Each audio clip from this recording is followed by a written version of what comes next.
Well, hello.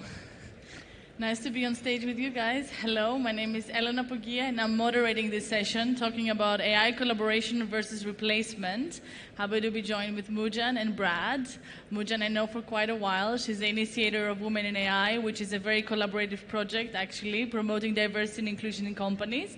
And Brad I just met, but it seems like they are using AI across company, and they just have a very exciting announcement as well to hopefully, I don't know, give us a sneak preview in this discussion and see actually how that affects AI collaboration and how that potentially can replace us or may replace us. So let's get scared about that altogether here.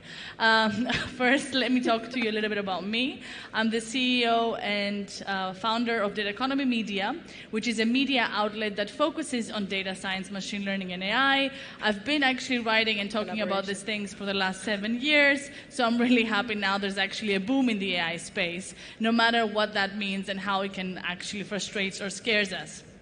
So maybe let's start with the dooms question. So, we are all afraid that the AI will replace jobs and replace us. What is your view on that, Mujan? Hello, everyone. Thank you. We actually just started collaboration, so I think we have a good, future open about. When I hear this question, and I hear it a lot, I think of one thing that, if you look at all the technology advancement that we had, every single technology has changed the way that we work and operate. And so that is in the nature of human being to adapt. Yesterday at actually a dinner we had with other speakers, we were talking about intelligence and the definition of intelligence. So the idea of humanity being able to adapt to new environments and analyzing and growing, it's in our evolution. So technology is an extension of us, and we're building that because we're intelligent. So we're using that, and that's the essence of us, to be growing and advancing. So in a very long answer I'm giving is that it is, of course, replacing jobs, but we are learning and we are growing, and we can adapt it, and it is creating new jobs. Of course, there is one question here, that is the pace of learning balanced with the pace of replacement? And that's a big question. Wow, that's a very I didn't give the answer. Yeah, exactly. That's a very good question to potentially ponder altogether or maybe lead on. So what kind of new jobs and new opportunities can we see? What is your opinion on this, Brad? Well, I think the good news for everyone in this room is that AI doesn't yet use itself. And so there's going to be humans in the loop still for a while yet. What AI does do, though, is it makes everyone at least average at pretty much anything. I haven't written code since, I was saying backstage, since about 1999, and now I can write decent Python and deploy stuff to the cloud and start using it within hours, right? So, and I'm definitely below average at that without AI. So what that means is that the bar for people to succeed in their role is higher because you're just going to have more competition. What that does mean, though, is there's going to be a greater emphasis on specialization. If you can write my level of Python and you're an engineer, you're going to be in trouble because everyone can now write my level of Python. But if you're really, really, really good, then you're going to be totally fine. And if you're really, really good in skills that are not in demand as much today, then you're going to be better than ever. So, for example, if everyone like me can code, that's great. What it does mean is we have nowhere near enough product managers in the world that can actually talk to customers, uncover business problems, and decide actually what should be built. So basically, taking both of your comments, essentially it's about augmenting our intelligence in a way and putting everybody, or let's say the majority of people who are using these technologies, on another pedestal, another level. So essentially your starting point is no longer here, it's 2 or 3 steps above. Can I ask a question from the audience here? How many of you are using ChatGPT or similar to that on a daily basis? Wow. Okay, that's the answer to the question, I think, sort of, right? But we are also a very special audience, right? So here, also, yes. and yes. it's an AI stage, so. Yes. I've got to say something about that, though. So at Cloudara, we track usage of nearly 6,000 different software products by businesses. And what we see is that ChatGPT is already the 28th most used software product by people in businesses. All across everywhere. Yeah, and so it's not just in this room, it's happening globally already. And I think that what that speaks to is just like humans in desire to find easier, more efficient ways to do anything. So whatever we decide, whatever policies companies put in place, whatever rules governments put in place, it's almost not going to matter because people are going to be doing it anyway. Interesting point. Basically, it doesn't really matter because you're anyway going to try to hack it and optimize it and change it, right? Because it's there. So now you cannot unsee it. Is that what you're saying? For sure, right? Like if I have to write an email, right? With a great example earlier on an earlier panel. If I have to write an email in a language that I'm only okay at, and I'm emailing a native speaker of that language, why wouldn't I use ChatGPT to copy edit something? If I have to write an email, I have to help out marketing. I don't normally do marketing. Why wouldn't I do that? Yeah, actually, recently I was blown away by this product that automatically translates in video in real time your voice in other languages. So you basically can produce like so many videos in all different languages. But just going back to this collaboration, because I feel like we're talking about replacement more here. Mujan, like how would you say like can you see AI collaboration either when it comes to fostering diversity and inclusion or in general like within teams? Yes. So maybe I'm sorry for my voice. Been shouting a lot these days. So let me tell you a little bit about what we're doing actually at Women AI so you better understand my perspective of collaboration. So Women AI is a global non-profit organization based in France, but actually we have chapters all around the world. It's run purely on a voluntary basis for the sole mission of increasing diversity in artificial intelligence. We have 15,000 members across 150 countries. And basically, we have many actually angles that we are collaborating with various stakeholders in the industry, such as governments, private sector, academia, research centers, and schools, and so on. So one of the main things that we created actually the foundation of Women AI for was the education and raising awareness about it. So the first thing that we realized was that many of the women who are not in this sector, they were not familiar with the tech industry. They are not engineers. They didn't pursue this study, so they were feeling unfamiliar with pursuing a career in AI. So the first approach was to really opening up doors and organizing events and collaborating with different organizations, corporations to let them to be next to us and promoting diversity in their organization and by supporting our initiative. And then we started actually building courses and workshops, not only designated to the workforce who are not already in AI, because that's one of the cases to help them to get familiar with the subjects, so essentially they would get hired, but also training and upskilling the women employees of companies that they are at the moment hired by them, but they need to be learning more and faster. So if you look at statistics, women basically are more affected when we have crisis and when we have technological advancement, and they lose their job more often because the position that they have is not necessarily mainly on a leadership level and senior levels, so they are mainly occupying the service level, and unfortunately. So those are actually the jobs that are easier to be replaced by AI. So knowing that and hiring and training this workforce is so essential to avoid that happening. So at Women AI, we have a lot of initiatives to support companies to help us train this workforce and also hiring them.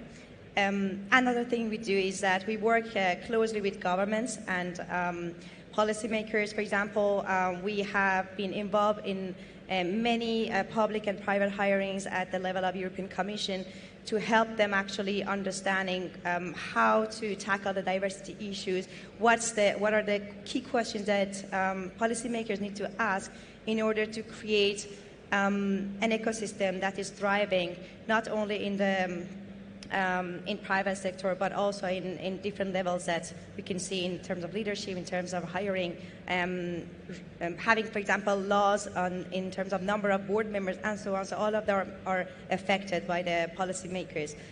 One of the projects that we were involved was with the AI for EU project.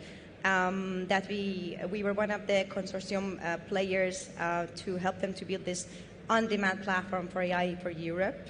And also we were also involved in AI Act that was basically created and initiated by European Commission. These are some of the examples I can give. So basically a way to really foster collaboration in this kind of environment when you know that it's changing constantly and potentially jobs will be replaced or you need to upskill constantly, essentially is to to foster an environment of diversity and inclusion so more stakeholders are involved.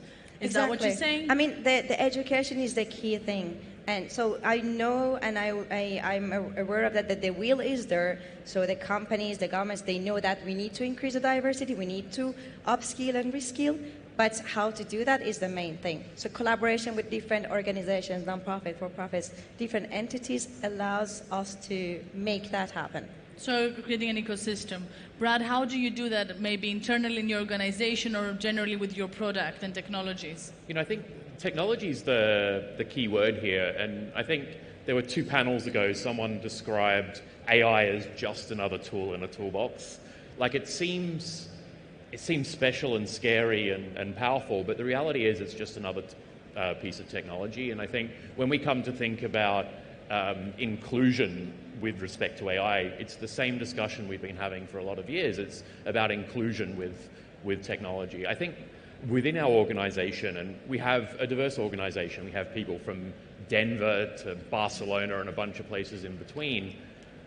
The willingness to try new things and the comfort with that does vary in different places and also does vary by role and the individual themselves. I think what it really comes down to within an organization is around the organizational culture, right? How does the organization encourage the use of these things? So for us, we proactively encourage people to go and get a premium ChatGPT subscription, right? Because everyone could have what was effectively an intern for $30 a month, right? It seemed a great way to augment people's access to knowledge, their output, and so on. And then we set up the rules of the road, right? Because it's one thing to have access to these tools, but the interesting thing about these tools is because they can absorb data, because perhaps that data can be used to help other businesses or other people along, or data can be exfiltrated, as we saw with the build your own GPT that OpenAI released. It was very easy in 2 queries to download the data that business uploaded to it. So setting up the rules of the road so people knew what they could do, what was out of bounds and where they needed to check and who they should check with meant that people could try these things in a safe way. And then it was about celebrating the discoveries and the successes across the organization so people felt comfortable trying it and occasionally perhaps failing. As long as it wasn't to do with sensitive data, we were very fine with that. Yeah, I think there's a lot of times the kind of conversations we always look at the complete opposites, like replacement or collaboration. It's either or, but essentially what you are saying, if I were to summarize so far, would be it's culture and how you actually create and foster this kind of diversity and inclusion internally in the organization or with other companies and ecosystems, fostering this kind of ecosystems. It's about educating and constantly learning and actually increasing and maybe augmenting your intelligence, right? Creating this sort of feeling of us working with the machines and having this sort of Ken Tower, as they call it, AI, like integration, right? There's also another point I wanted to add is today we hear a lot about the AI regulations. You've seen the US is trying to come up with their own framework of regulation. And one of the main things it's been interesting to witness and watch is that policymakers are more and more actually interested in collaborating closer to technologies, to startups, to private sector who are building the technologies. Because, well, first of all, they realize they actually don't know these technologies and they lack this knowledge. So how can they even create a law to secure and guard these technologies? So it's much more than ever crucial to have this collaboration around policy making, which is going to impact the policymakers, the life of civilians, and also the private sector. Just on that, still? I think Okay. it's touch now. I'm back. Just on that, I honestly think that's the most dangerous thing for economies globally right now. It seems crazy to me that anyone would even seek to regulate something that they actually don't know what it is. Right. That they've got a very... Stop it, control it, control it. Yeah, and it's not going to be the same in 6 months, because it Right, wasn't the same yes, 6 months ago. yes. And that, especially when they've got such a willing counterparty from companies like Google and OpenAI, that really, really, really would be very well served by pulling up the drawbridge behind them, right? I think there's so much economic incentive for those participants to facilitate regulation, and especially when we're having this conversation about replacement or collaboration, there's certainly a lot of popularity among people saying, hey, we need to stop this, right? Probably like we needed to stop the internet and the telegraph and the mechanical loom and a bunch of other things.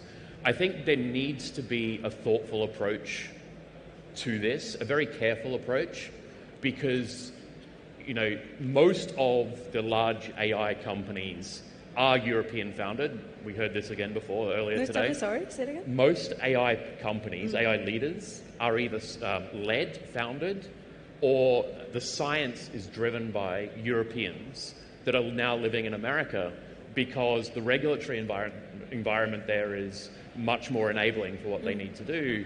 So here in Europe, we can be very thoughtful and righteous with regulation, but what's that going to look like economically in 20 years, where if you want to use AI and be efficient, you have to go over there?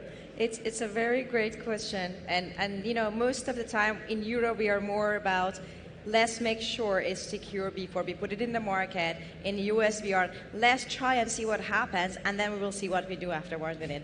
And that's where I think is so crucial and fundamental. We bring these different mindsets together around the table, and together we decide it. Because you can't put a ban on, let's say, like restriction, limitation on one market, and then the others, they don't have it, and then you lose a competition and competitive advantage. It's not going to happen. Especially when you can now run an AI model on your local machine. And with the number of parameters that are coming into the new models, very soon you'll be able to run a very powerful model that's performing as well as ChatGPT, the 3.5 one or the 4, on your MacBook Pro, right? So how do you regulate the software running on someone's local machine?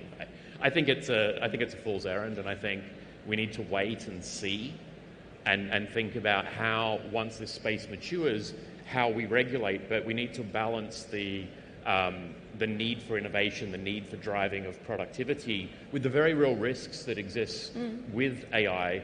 But as we see in our data and how people are adopting it, to some extent regulations and policies don't matter. People will be people, and they'll do what's better for them and makes their life easier. And you see that now actually on a global level scale, how this collaboration is much more clear today, that with the fight over semiconductors, like, now there's fight between countries, US, China, who gets, the contract with the semiconductor. How are we going to do that?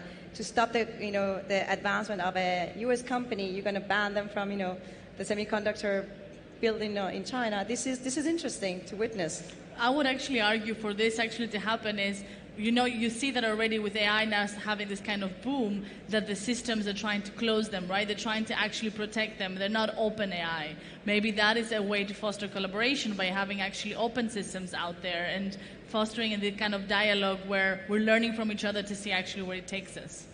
And you see that with Hugging Face, right? You can go on there, all the models that spawned off the llama leak from Facebook, right? Where people can fine-tune, they can take that, they can optimize, they can experiment, stand on the shoulders of what was before. And I think Hugging Face is a very effective community for exactly that. Yeah, they are great. Okay, so last words. One statement to close this panel. What would you say? Go. I would say basically, okay, in terms of collaboration, I think it's so important that we just sit and start from the basics, and start by talking about the values. What are the values we share? Because if we don't have that basis, you can't build up collaborations on top of it. I think collaboration's already happening. Your colleagues, your team members are already using it. Shadow AI is the fastest growing software category in the world right now. And so, think about how you can do it, but do it safely and set people up for success. Awesome, nice. So it will replace us, but it's okay. We collaborate, we have values, a culture, and we go get it. All right, thank you so much. Thank you.